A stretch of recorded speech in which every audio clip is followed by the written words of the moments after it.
За сайн байна уу. За өнөөдөр маш чухал асуудлаар ярив. За энэ бол жилийн дүгнэлт. Тэгээд дараа жилийн төлөвлөгөө гаргах тухай. Яагаад бид нар жилийн дүгнэлт дараа жилийнхэн төлөвлөгөөг гаргах хэрэгтэй юм бэ гэх юм бол энэ талаар хийгдсэн судалгаа байж байгаа. 2015 онд Калифорниагийн Доминикан их сургууль дээр дүгнэлт хийж төлөвлөгөө гаргадаг хүн болоод оохтын ерөөсөн дүгнэлт хийдгүү төлөвлөгөө гаргадаггүй зориг жарлалтанд тодорхойлдгоо хүмүүсийг харьцуулсан судалгаа хийсэн. Тэгсэн болтой зэрэг ажлын амжилт үр дүн болвол 42%-аар илүү басан гэж байгаа юм. Дүгнэлт хийдэг төлөвлөгөө гаргадаг хүмүүсүүд. За энэ нь юуг илэрхийлж гинэ вөхтэй жирэг. Заавал дүгнэлт хийх хэрэгтэй, төлөвлөгөө гаргах хэрэгтэй ямар ч юм байсан. Тэгхийн болвол амжилтанд хүрдэг юм байна гэсэн. За ийм байдаг гэдгийг бол ойлгосон. Дараагийн хийсэн судалгаа нь юу вэ гэхтэй жирэг. Колумбийн их сургууль дээр хийсэн судалгаа юм байна. За энэ болвол зорилтон толгой дотроо зөвхөн бодоод бясалгаад явах уу эсвэл чаасан дээр буулгаж бичих үү гэдэг талаар хийсэн судалгаа. Тэгсэн энэний үр дүнд болвол төлөвлөгөө гаргахын хувьд болвол төлөвлөгөө гаргасан. Гэсэн ч гэсэн тэрийг болвол чаасан дээр буулгаж бичээгүй. Зөвхөн өөрийнхөө тарих толгой дотроо бодож башилгаад тэгээ явж байгаа юм байна. За энэ нь болвол ямар ч байсан баялалт нь болвол 43% байсан байна. Тэгэхээр энэ болвол саяын төлөвлөгөө гаргадаг хүмүүс нь 42%-аар амжилттай байдаг гэдэгтэй бол адилхан байж байна. Төлөвлөгөө гаргасан гэсэн ч гэсэн тэрийг бол толгой дотроо чэйжин дотроо тэр төлөвлөгөө нь явж исэн байгаа юм. Гэтэл ч чаасан дээр буулгаж бичсэн хүмүүс нь болвол 76%-аар зориг жарлалт нь биелсэн байдаг гэж байгаа юм. За эндээс гарч байгаа дүгнэлт нь юу гэх юм болвол төлөвлөгөө гаргах юм бол 42%-аар эсвэл чэйжин дотроо бодоод бясалгаад явсан ч гэсэн 43%-аар биелэх болчоотой. Тэрийг болвол чаасан дээр буулгаад бичих юм болвол төлөвлөгөө зориг жарлалт болвол 76%-аар биелэх болчоотой. Ямар хүнд зориг жарлалт байсан ч гэсэн. Ийм учраас өнөөдөр яаж энэ жилийнхэн дүгнэлтийг гаргахгүй. Тэгээд ирэх жилээ төлөвлөх. Хэрвээ товч тодорхой ойлгомжтой сайхан төлөвлөгөө гаргаж чадах юм бол товч тодорхой биш ойлгомж муутай төлөвлөгөөнөөс биелэх бололцоо нь болвол 20-оос 30%-аар илүү амжилттай байдаг. Өөрөөр хэлэх юм бол өнөөдрийн энд ярк гэж дүгнэх арга, ирээдүйг тодорхойлох арга болвол маш симпл, товч тодорхой байна. Ямар ч ажил төрөл эрхэлж байгаа. Оюутан сурагчаас эхлээд нийгэмдэр гарсан хүмүүсүүд бизнес эрхэлж байгаа. Өдөр тутсан ингээд гэр ордон байж байгаа хүмүүс ч гэсэн ялгаа байхгүй. Өнөөдрийн энд ярк гэж аргыг ашиглах юм бол бусад аргууд хэрэгснээс бүр 20-30% өндөр биелэх боломжтой. Ийм аргууд юм байгаа. За ингээд яаж өнгөрсөн 2024 оноо дүгнэх вэ? За ирэх 2025 оноо яаж төлөвлөх вэ? За энийг маш товч тодорхой ярий. За ярианд орохоос өмнө энэ бэлгийн энергийг оюуны энерги болгох гэсэн номын талаар товчхонжуулъя хэлье. За энэ бол эрэгтэй эмэгтэй хөгшин залуу гэж ялгахгүй бүх хүмүүсийн уншиж судлах ёстой номын нэг юм байгаа юм. Яагаад гэвэл жирэг хүүхэд залуус болвол 10-аад наснаас эхлээд гарангаал хийж байгаа. Тэгээд порнограф, эротик бичлэг үзэж байгаа. За энэ бол маш олон сөргнөлттэй баяр сэтгэлийн хувьд. Энээсээ үүдээд сурлага мотож байгаа. Спорт биеийн тамаар амжилт гарахгүй байж байгаа. Ирээдүйд итгэл алдаж байгаа. Жан аран шин баян махбодын хувьд өөрчлөлт орж байгаа. За энэ талаар бичсэн. Насан турсан хүмүүсийн хувьд бол хичнээн гэр бүл болсон ч гэсэн порнограф, эротик бичлэг их үзэж байгаа. За энэ нь бол бэлгийн донтой болгож байгаа юм. Тэгээд гэр бүлтэйгээ эсрэг хүйсэнтэйгээ жахаж гарахгүй бэлгийн харилцаанд ордог. За энэ нь сэтгэл ханамжгүй болоод гэр бүлээсээ гадуур суйлэрдэг. Ийм байдал үүсэж байгаа. За энэ нь бол гэр бүлийн харилцааг хөйтрүүлдэг. Тэгээс салдаг, өөр хүнтэй суудаг. Ийм чөтгөрийн тойрог бий болсон.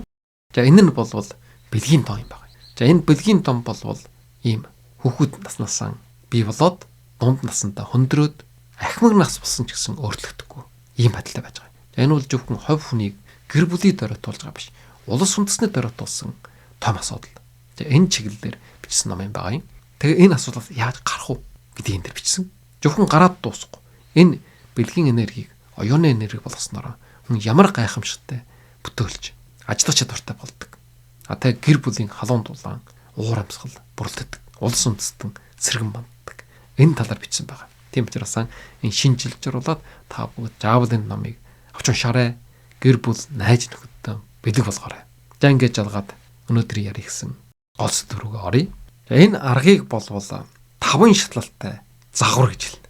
За ямар 5 шатлалтай вэ гэх юм бол нэгдүгüүрд оны онцлог үйл явдлуудаа бичих юм байна. Reflection of highlights гэж. Онцлог үйл явдлуудаа бичнэ. Тэгээ хоёрдугаар нь болвол амжилт болоод сургаамж авналах. За энэ нь юу вэ гэдэг зэрэг evaluate successes and lessons learned гэж.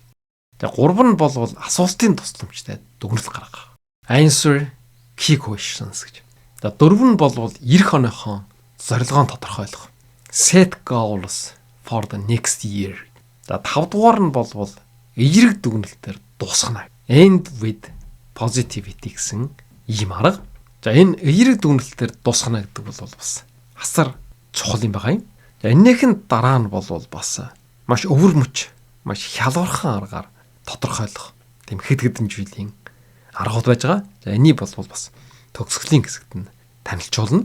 За энэ нэгдүгээр нь болвол оны онцлог үйл явдлууд гэж.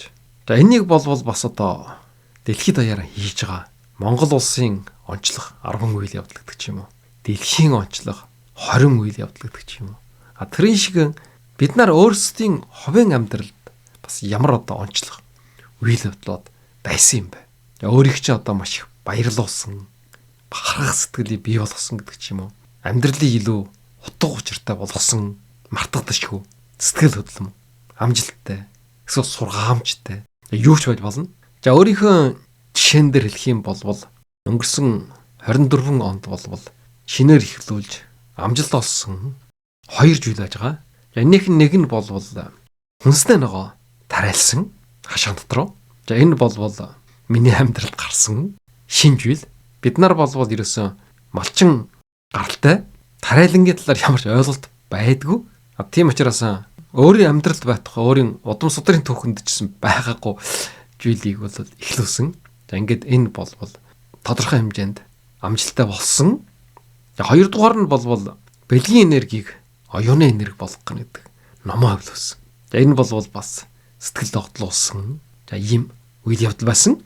За ийм байдлаар хүн болгон өөрийнхөө амьдралдаа шинээр бий болсон ч юм уу. Эсвэл өөрийн чинь хувьд том амжилттай болсон. Эсвэл одоо сэтгэлийг чинь догтлуулсан, мартагдашгүй том үйл явдлуудаа бичнэ. За хоёрдугаар нь болвол энэ амжилт болоод сургамжийг үнэлэх. За ерөнхийдөө болвол ерөөсөн бүх одоо дүгнэлт ирээдүгээ тодорхойлоход болвол 2 хүчин зүйлийн тухай ярддаг. Нэг нь болвол амжилт, нөгөө нэг нь болвол сургамж. Амжилттай байсан жил чи юу? Алдаа гарсан. Тэрнээсээ сургаамж авах жил чи юу байсан бэ гэдэг. Энэ 2 хүчин зүйлээс бүрдчихдэг. За амжилт олсон зүйлээ бичнэ гэдэг нь болвол амжилтаа баттгах. Тэрнээсээ бусдаа зэрэг сэтгэлийн хүч нэх энерги авах үндэс болдог. Сургаамж нь болвол дахиж давтахгүй байх.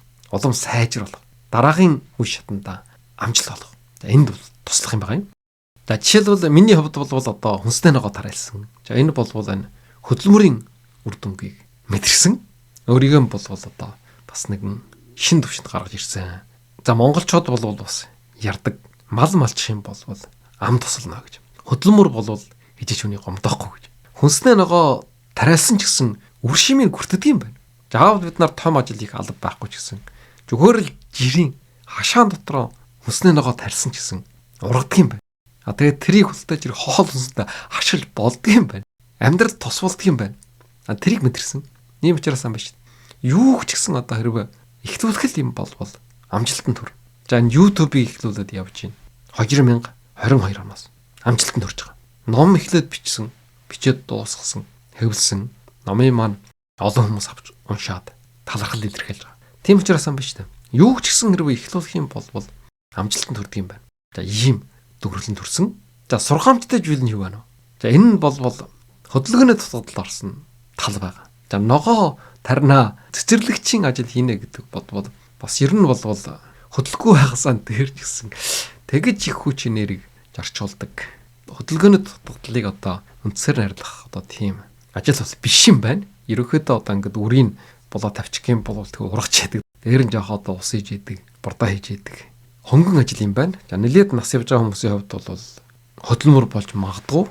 Бидэнтэй адилхан одоо иймэрхүү идэр насны хүмүүсийн хувьд бол бас нэг их одоо хөдөлгөөнд орохгүй юм байна. Тийм учраас энэ бол бас хөдөлгөөний хомсдол руу оруулсан байж магадгүй гэсэн ийм зүйл байж байгаа. Тэрнийхэн дээр нэмээд бол хэтийн туянд хитрхээ их чухалсан.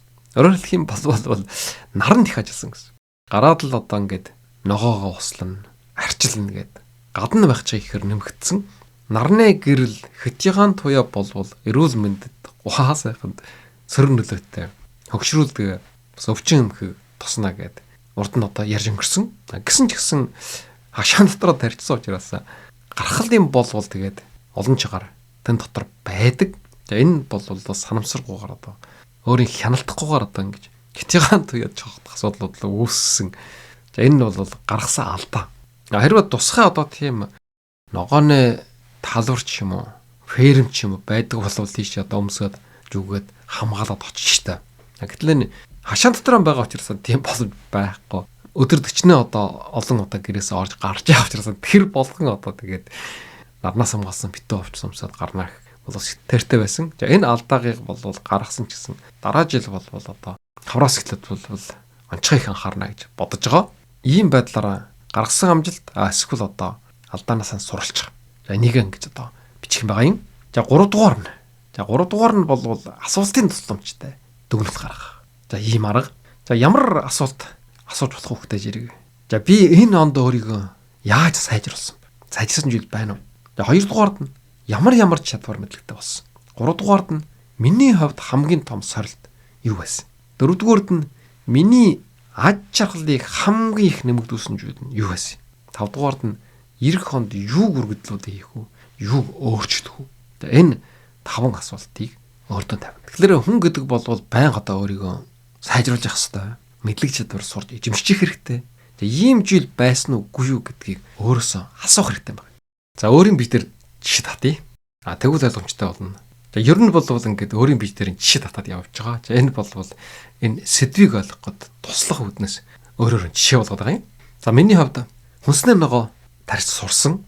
За энэ бол шин одоо мэдлэг мэрэгжил бас амьдрах арга юм байгаа юм. Ягаад гэх юм бол нэг өдөр гажир хөдөлгч юм уу? Дайн болдог ч юм уу? Санхүүгийн хамралд ордог ч юм уу? Бид нар банкнаас мөнгө авч чадахгүй. Дэлгүүрч гэсэн ажиллах юм болчихлоо. Тэгвэл яах вэ? Тэгэх юм бол бид нар өөрийнхөө хашаан тарсан ногоогч гэсэн идээд амьдрах болчиход. Тэгэхээр энэ бол гарчаа байхгүй одоо шатахсан басан төрлийн одоо мэрэгжил байх нь ба шүү дээ амьдрах арга. За 2 дугаард нь бол миний хамгийн том сорилт юу байсан юм бэ гэж өөрөөсөө асуусан. За энэ бол мэдээж тэр тарсан ногоогоо ургуулах маш их одоо өт горхойнууд чугалдаг юм байна. Өөрийнхөө тарсан ногоо жимс идүүлэхгүй тулд тэмцсэн арга туршлагатай болж байгаа. Тэгээд тэр нар залах усаагарын тэнцвүүлэх хэрэгтэй гэдэг янз бүрийн одоо бэрхшээлүүд тулгарч ирсэн. Одоо ч гэсэн тулгарж байгаа. Энэ бүхэнтэй тэмцэж ирсэн. За эндээс бол туршлага сургамжуудыг олж авсан.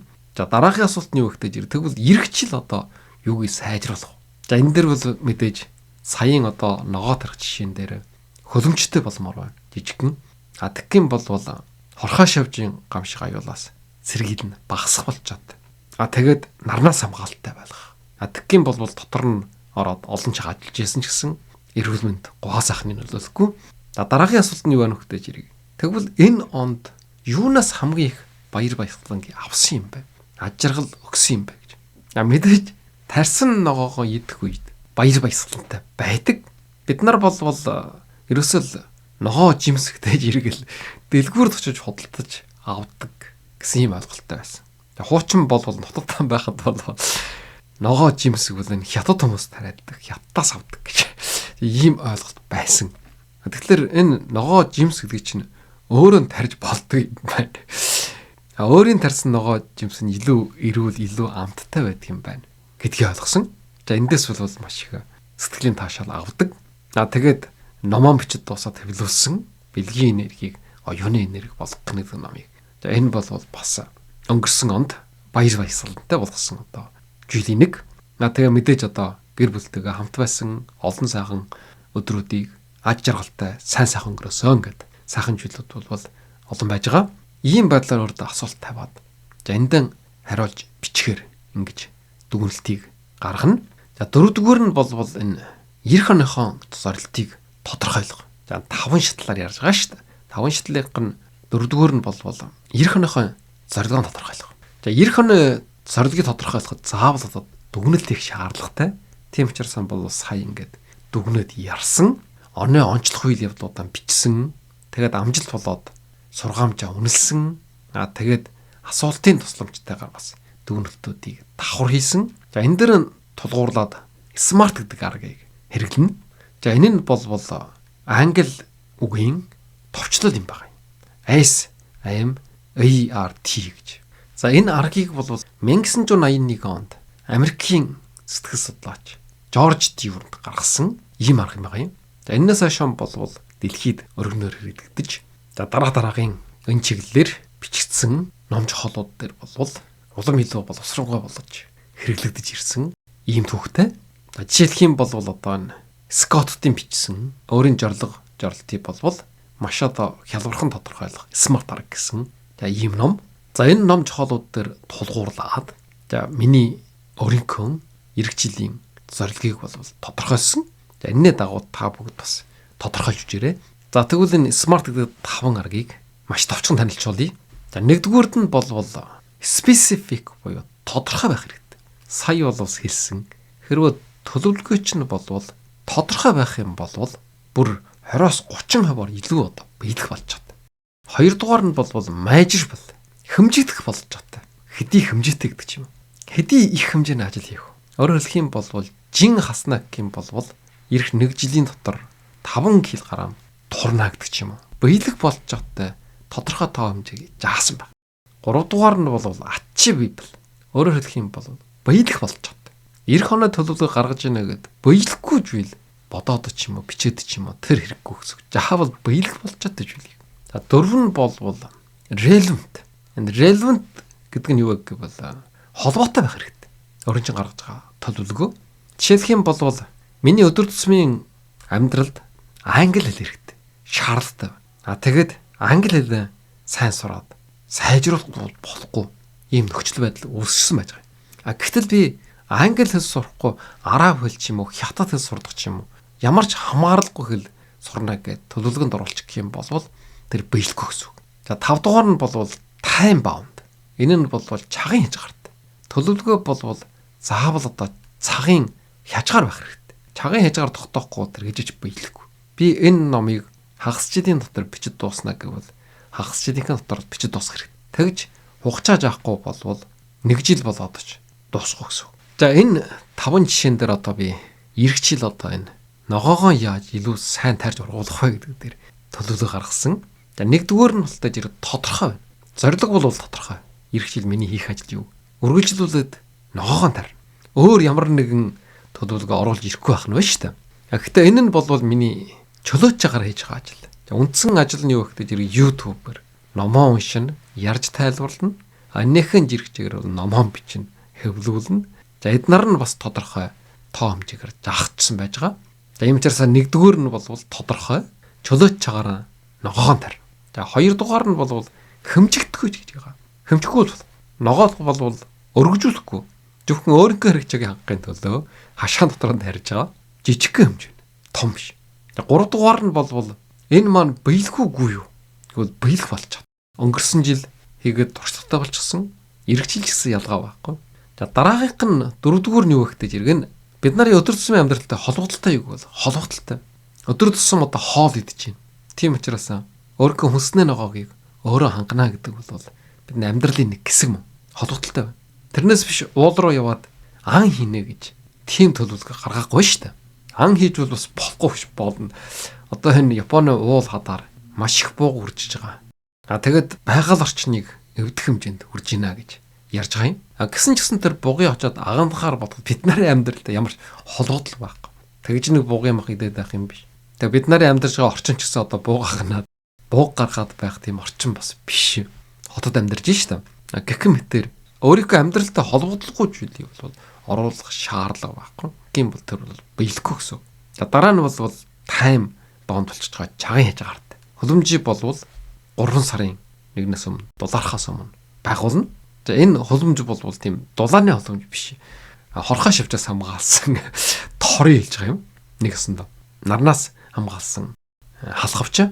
За ийм байдлаар ингэж бэлэг болж байгаа төлөвлөгөөнүүдийг бол хүмүүс заавал гарах хэрэгтэй эрхжил. За энэ бол зөвхөн ногооны чиглэлээр одоо миний гаргасан төлөвлөгөө байна шүү дээ.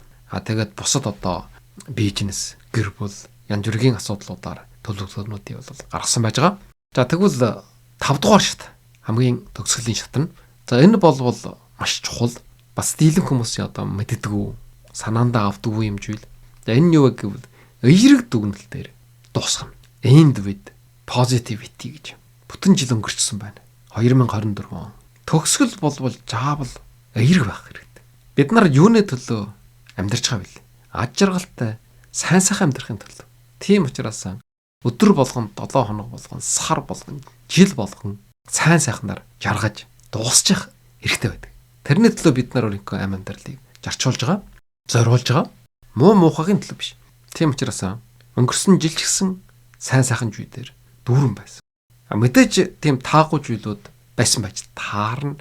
Гэсэн чсэн тэрийг бид нар мартаад сайн сайхан зүйлийг санах, гол болгох. Энэ нь чухал юм байна. Тэгхийн бол эндээс урамж арга авна. Өөдрөг сэтгэлтэй болно. Тэгээд дараа жилэн ирэх 2025 он бас илүү аж жаргалтай, сайн сайхан байлгах чадна. За энэ жил бол миний хувьд суралцсан, өсөж хөгжсөн, ухаар гээрсэн ийм гайхамшигтай сайхан жил байсан. Би өөртөө болтой жирэг баярлж гин, өөрөөр бахархаж гин, гэр бүлээр хамт олноор. Ийм байдлаар төгсөх юм байгаа юм. Тэгэхээр энийг бол зөвхөн ингэ бодоод дурсаж яраад бас болох юм биш. Энийг бол чаасан дээр бичих хэрэгтэй гэж эхний хэсгээр хэлсэн байгаа. За ийм байдлаар ингэж 5 шатлалаар дүгнэлтээ хийгээд ирэх жилийн тодорхойлно. За энэ нь бол нэгдүгээрд нь бол онцлог үйл явдлуудаа бичнэ. Хоёрдугаард нь амжилт болоод сургамжаа үнэлнэ. Гуравдугаард нь бол асуулт хариултын аргаар тодорхойлно. Дөрөвдүгээрд нь бол ирэх оныхон жарлыг гаргана. Тавдугаард нь бол ирэх үгээр дуусгана гэж. За тэгвэл энэ дээр нэмээд бусад одоо бас сонирхолтой аргууд байж байгаа юм. Энэс жармын танилцуулъя. За энэнийх нь нэг нь бол summary approach гэсэн арга. За энэ нь бол хураангүй тайлангийн арга гэж байгаа юм. Оныхон гол үйл явдлуудыг маш товчхон 3-5 өгүүлбэрээр хураангуй бичнэ. За ажил ихтэй саяын ярьсан шиг тэгж их дэлгэрэнгүй бичиж чадахгүй юм бол 3 зүйлийг бичнэ. Нэгдүгээрд нь амжилт. Хамгийн том амжилт юу вэ? Сургамж. Юун дээр алдсан? Тэр сургамжаа бичнэ. Тэгээд 3 дугаард нь шинэ эхлэл. Тэгвэл ирэх жил юу хийх вэ? За энийг 3-5 өгүүлбэрээр хураангуйлаад тэмдэглэлийн дэвтэр дээр бичиж болно. За дараагийн арга нь юу вэ гэхээр word reflection гэдэг арга. За энэ word reflection гэдэг арга бол түлхүүр үгийн арга юм байна. Хэрвээ бүр илүү чагж ав байхгүй, чаасан дээр бичиж тэмдэглэх зуршил байхгүй болвол энэ аргыг хэрэглэж болно. За энэ бас ерөөсөө 3-5 түлхүүр үг бичнэ. Жишээлх юм бол өнгөрсөн нэг жил миний хувьд хүснэ ном, YouTube энэ 3 үг байна. Тэгээд цааш нь сайн бодоод үчих юм бол хөрөнгө оруулалт гэсэн үг байж хөрөнгө оруулалт хийсэн байна. Энэ хэдэн үгэн чаасан дээр бичсэн ч гэсэн одоо миний өнгөрсөн жил хийсэн бүтээсэн зүйлүүд бол харагдана. Ирэх жил яах вэ?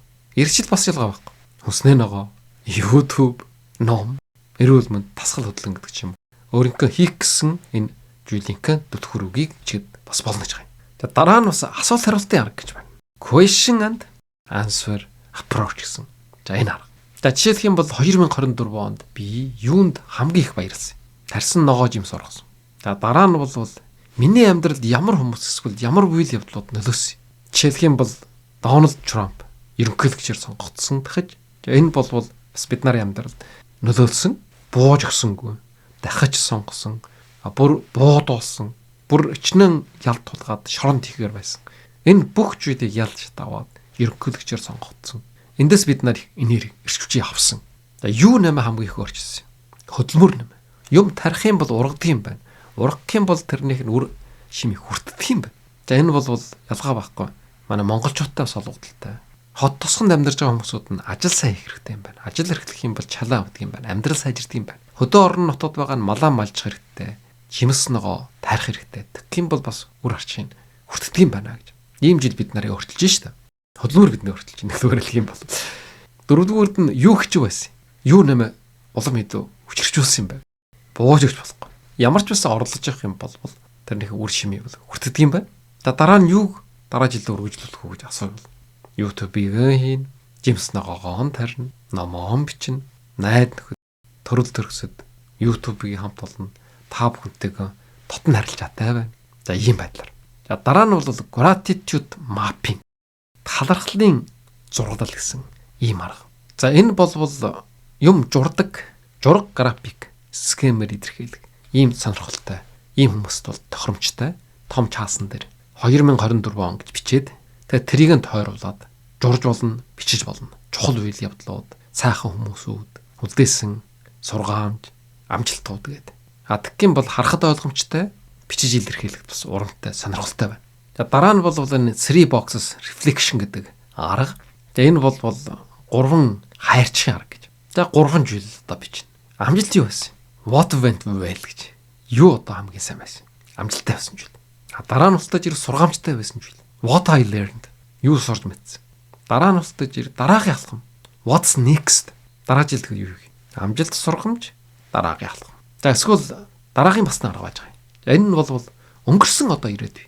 Өнгөрсөн гэдэг нь энэ өнгөрсөн онд одоо юуг одоо сайн хийж гүйцэтгсэн олсон амжилт юу байсан? Одоо дараах. Би одоо яг ямар байдалтай байна? Ядууд арчих байна гэвэл бизнес их хэрэгтэй байна шүү дээ. Эрүүл мэнд муу байна гэвэл өвчнөө хөгжүүлэх хэрэгтэй. Уйтгар гунхтай байна гэвэл сэтгэлэн сэргэх. Ганчаарж ийн гэвэл найд нөхдөйгөө уулч гэдэг ч юм уу. Тэгээд дараа нь ирээдүйн тодорхойл. За эндээс султаж ирэг ирээдүйг хийх ажилчин тодорхойлж байгаа юм. Бизнес эрхэлнэ гэдэг ч юм. Миний хувьд бол саяхан туршлага дээр тулгуурлаад илүү сайн ногоожмсоо ургуулах. Дараагийнхаа номыг бичиж хөвлөвлөх.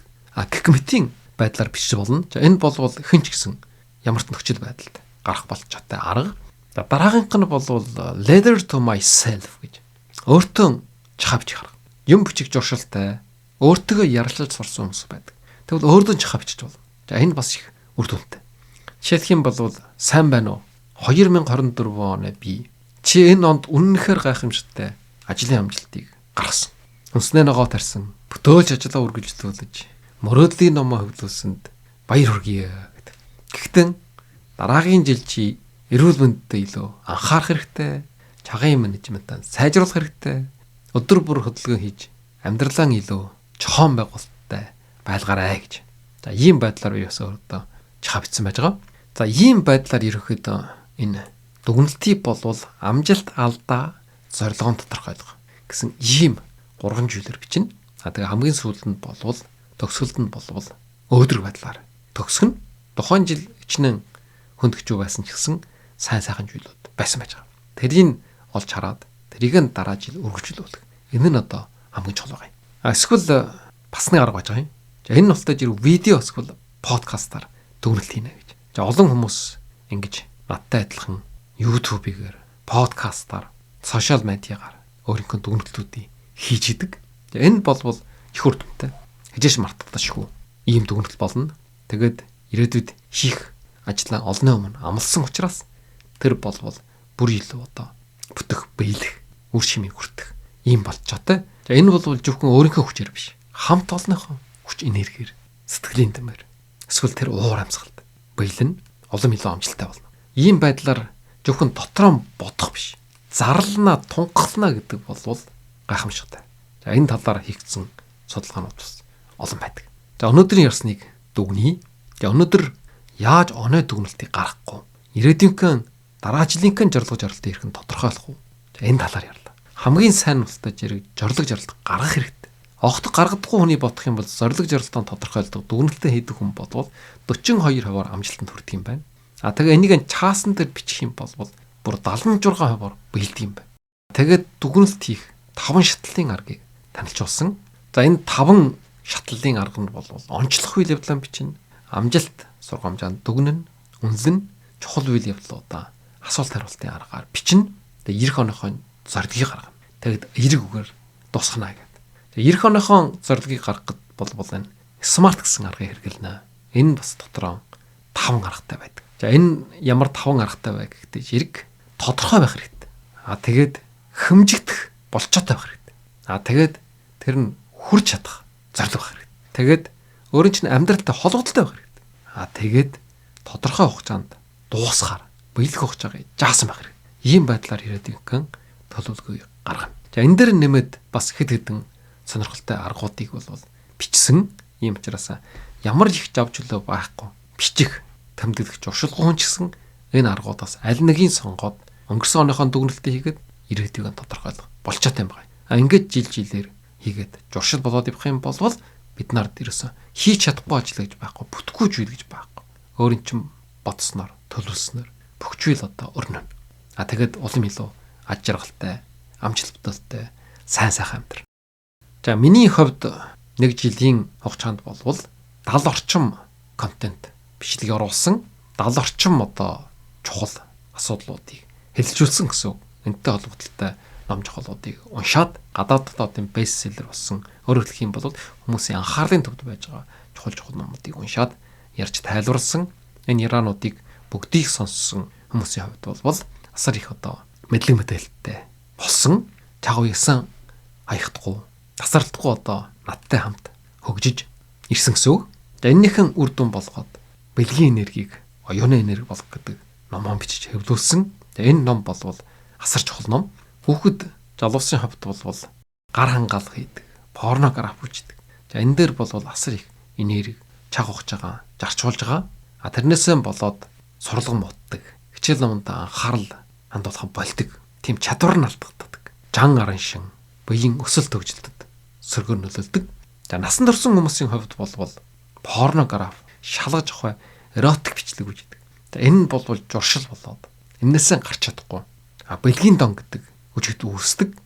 Тийм учраас гэр бүлийн дотор ч гэсэн хэмжээ хийж гарахгүй их бэлгийн харилцаанд орох. За энэ нь сэтгэл ханамж өгч чадахгүй болоод гэр бүлээсээ гадуур бэлгийн харилцаанд ордог.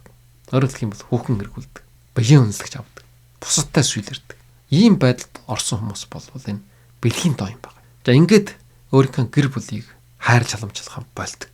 Харилцаа хүйтэрдэг. Тэгээд гэр бүлийн дотор хэрүүл маргаан үүснэ, сална сарнаа, хүүхэд ончирна, арх дарсанд орно, гэмтэргүүл. За энэ асуудлуудыг бол энэ номдэр бичсэн. Тэгээ эндээс хэрхэн гарах уу? Энэ аргуудыг бичсэн. Тийм учраас хэрвээ энэ номыг авч унших юм бол нөхрүүд, эхнэрүүд энэ бэлгийн донгоос салаж гэр бүлээ илүү хайрладаг, халамжилдаг, илүү халуун дулаан, аж жаргалтай амьдралтай болох ийм болчоотой болно. Тэгээд тэр энерги, тэр бэлгийн үйл ажиллагаанд зарцуулж байгаа тэр энергийг оюуны энерги болгоод илүү бүтээлч, эрч хүчтэй, супер хүн болох. За энэ аргуудын номдэр бичсэн.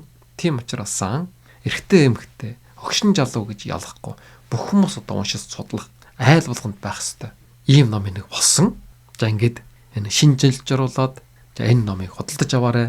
Та бүхэнд энэ ном аж жаргал, сайн сайхан бүхнийг бэлгэлнэ. За анхаарал тавьсан та бүхэнд маш их баярлалаа.